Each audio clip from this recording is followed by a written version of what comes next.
Salut et bienvenue sur Tcha Malouba officiel. Merci pour votre confiance et fidélité. C'est moi votre humble serviteur Grady Mouya Otramadi, le fils de la promesse en direct de la République démocratique du Congo. Votre confiance et fidélité nous motive à chaque fois d'être devant vos téléphones, devant vos tablettes, devant vos télévisions pour vous présenter les informations qui se passent dans notre pays, la République démocratique du Congo. En ces jours, nous sommes encore devant vous pour vous présenter la locution de son Excellence Félix Antoine Tshisekedi Tshilombo, président de la République démocratique du Congo, à l'occasion du 64e anniversaire de l'indépendance de notre pays. Donc, Tokola Kisabino, message ya mokonzi ya mboka, apesi na ba Congolais, apesi na mokili mobimba, kolandisa 64e anniversaire ya mboka na biso, République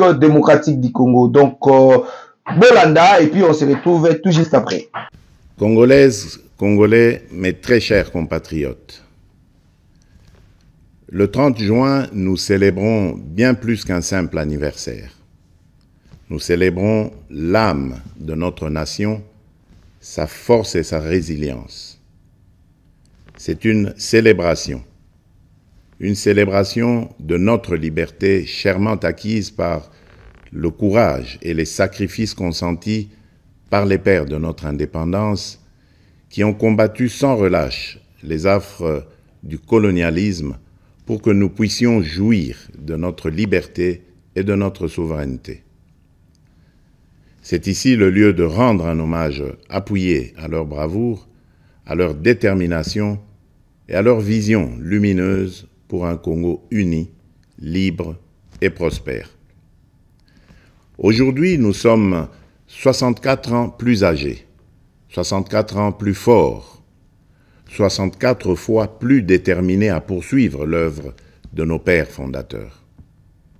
Le cheminement de notre nation nous renseigne que l'indépendance chèrement acquise est certes un choix délibéré de responsabilité, mais elle ne devient véritablement un acquis que lorsque nous en faisons un pari ambitieux, celui de la volonté inébranlable de tout un peuple d'aller toujours vers le progrès économique et social pour un bien-être durable.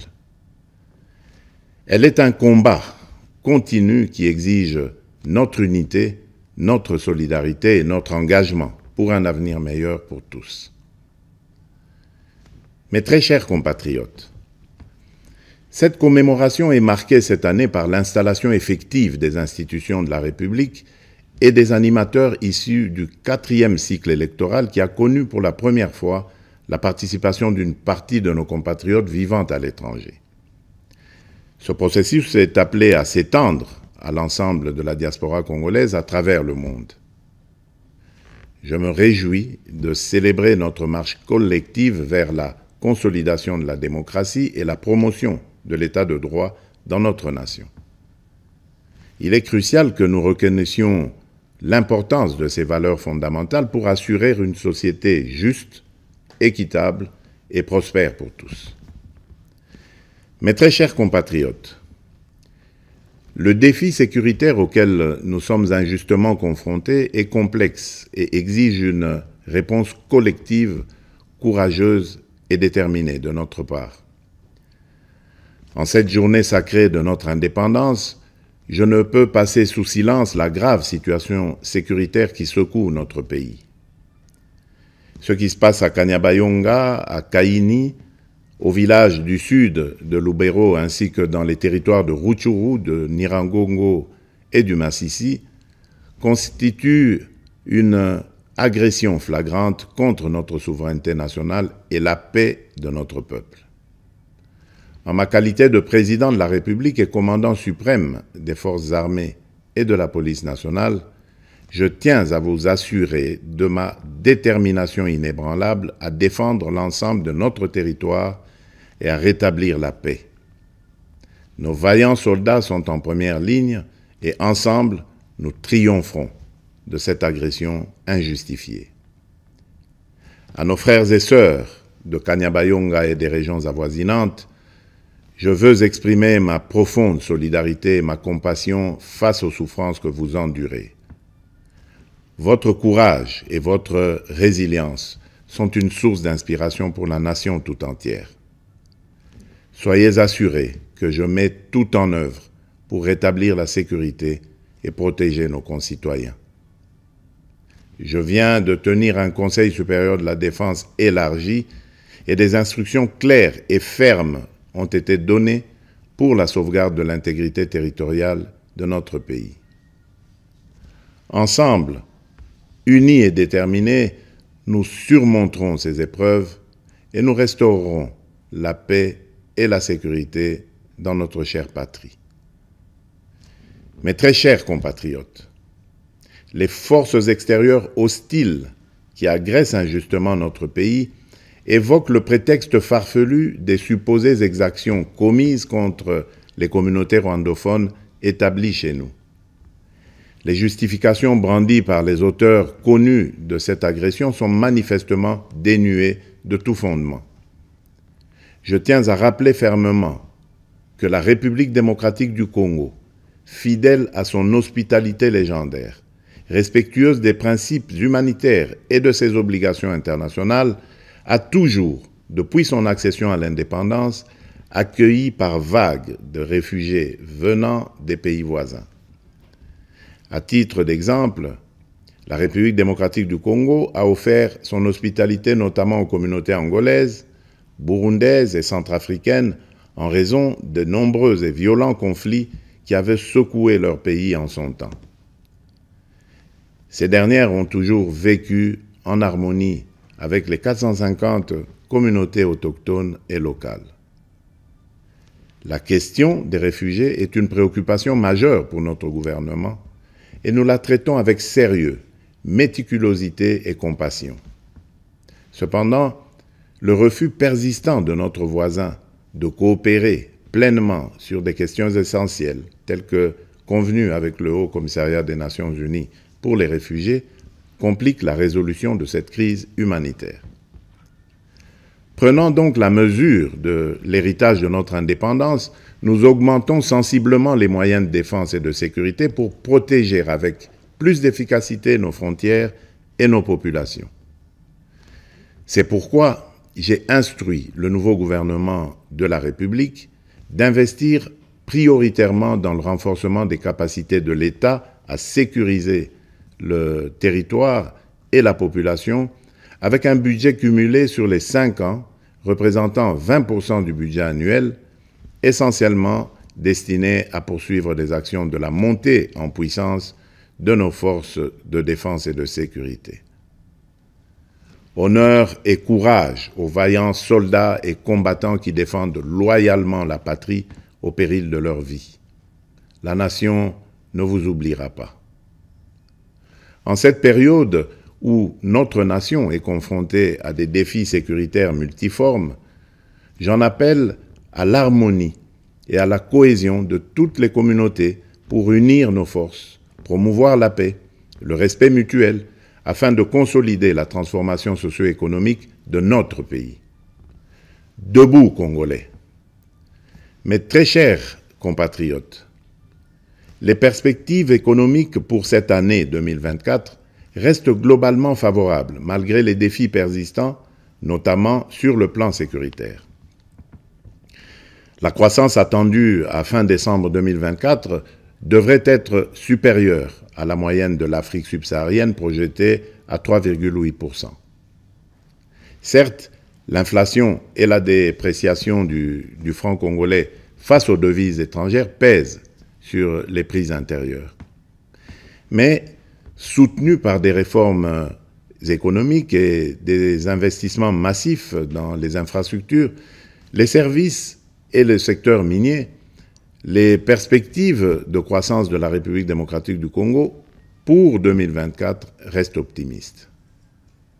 À partir de ces perspectives, je suis convaincu que la République démocratique du Congo est résolument engagée dans la trajectoire des pays à revenus intermédiaires grâce à la transformation de l'agriculture et de l'industrie. C'est pourquoi nous devons poursuivre les réformes projets et actions initiés sous mon premier quinquennat qui ont produit des résultats positifs sur les structures de l'État et de la société. Il s'agit, entre autres, de la restauration de la fonction de contrôle financier et d'audit des comptes publics pour améliorer la gouvernance, la consolidation de nos réserves de change évaluées actuellement à 5 milliards de dollars américains, la gratuité de l'enseignement de base, les différents paliers de la couverture santé universelle ainsi que le programme de développement local des 145 territoires. Ces acquis seront capitalisés par les réformes initiées pour assurer une transition vers une économie plus diversifiée grâce principalement à la transformation agricole et au développement des infrastructures dans le secteur des routes, des chemins de fer, du numérique et de l'énergie. Dans ce sens, j'ai instruit le gouvernement d'accélérer dès cette année 2024 le déclenchement de la deuxième phase de ce vaste programme minerai contre infrastructure qui va contribuer à la promotion du marché intérieur et à la création d'emplois. Pour illustration, ce programme d'infrastructure permettra de relier le sud et le nord du pays. Cela va non seulement consolider notre réseau national de transport multimodal, mais aussi améliorer sensiblement la qualité de la communication à l'intérieur du pays. De même, dans le cadre de l'amélioration de la mobilité dans les grandes villes du pays, je viens de lancer les travaux de construction de la route de contournement de la capitale Kinshasa, partant de la cité de Mboudi et débouchant sur la route nationale numéro 1 par Badara, non loin de l'aéroport international de Ndjili. Mais au-delà de ces efforts encourageants, je suis conscient des difficultés sociales que rencontre la majorité des Congolais au quotidien. En ma qualité de garant de la nation, je peux vous rassurer que cette situation me tient à cœur et que rien n'arrêtera ma détermination à y apporter des solutions idoines et urgentes. Aussi, ai-je instruit le gouvernement à prendre des mesures nécessaires pour alléger le coût du panier de la ménagère et améliorer le pouvoir d'achat de la population. Mes très chers compatriotes, la véritable indépendance et la liberté découlent inévitablement du développement, fruit d'un dévouement et d'une prise de conscience profonde de nos responsabilités. Ainsi, en célébrant notre fête nationale, nous sommes tous interpellés à embrasser pleinement la maturité de notre nation et à assumer pleinement les devoirs qui en découlent. En tant que citoyennes et citoyens congolais, où que nous soyons, il est impératif de nous engager résolument pour promouvoir les valeurs de solidarité, de justice et de travail.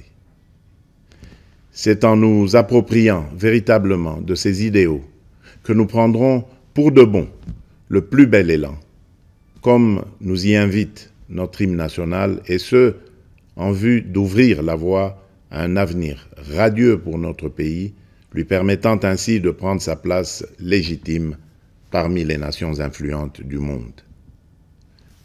Bonne fête nationale à toutes et à tous. Que Dieu bénisse la République démocratique du Congo, son peuple et tous ceux qui l'ont choisi comme pays de résidence. Vive la République démocratique du Congo. Je vous remercie. Voilà, donc merci. Vous avez suivi le président de la République, Félix Antoine Tshisekedi Tshilombo.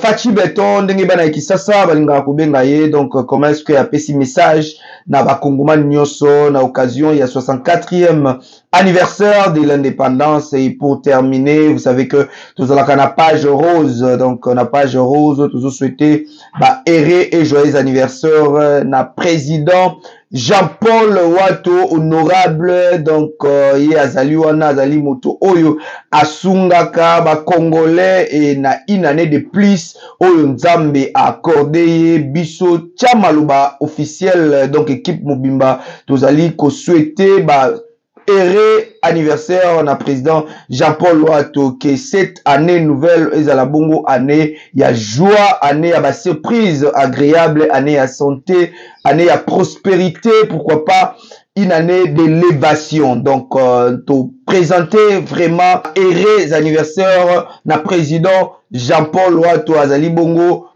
directeur général de la société monnaie au Beden nettoyage, vous monaka yango na chaîne Nabiso Tchamaloba officiel. Et puis quand je parle de cet homme, j'ai toujours l'habitude de dire précisément à son excellence, monsieur le président de la République, Félix Antoine Tshisekedi Tshilombo, si tu manques 5 personnes tout autour de vous, de personnes de confiance pour travailler na bango, Tikana ebisa ok Jean-Paul Loato azalaka toujours là disponible, donc pour nakola kisayo kazali de père et de mère, parce que na mukio azali nango alia kanaba to alia kanaba kongomani na ba société na azali ko engager kaka mindele te mazali pe ko engager ba congolais o bazali bandeko na ye. Donc rien à dire pour monsieur Jean-Paul Loato. Donc 30 juin azali mokolo na ya mbotama na ye, donc profite bien de ton jour président Jean-Paul Loato de la part de Tcha Maloba officiel. Donc c'est par ici que nous bouclons cette édition de ce jour, mesdames, mesdemoiselles et messieurs. Moi je vous dis déjà, portez-vous bien, au revoir et bonne fête de l'indépendance à tous les Congolais. Donc portez-vous bien, au revoir, on se retrouve à la prochaine, bye. L'hygiène chez vous avec la société BDN Nettoyage. Pour tous vos travaux de nettoyage, immeubles, appartements, bâtiments, bureaux et autres, un service de qualité par des professionnels avec des matériaux aux normes internationales.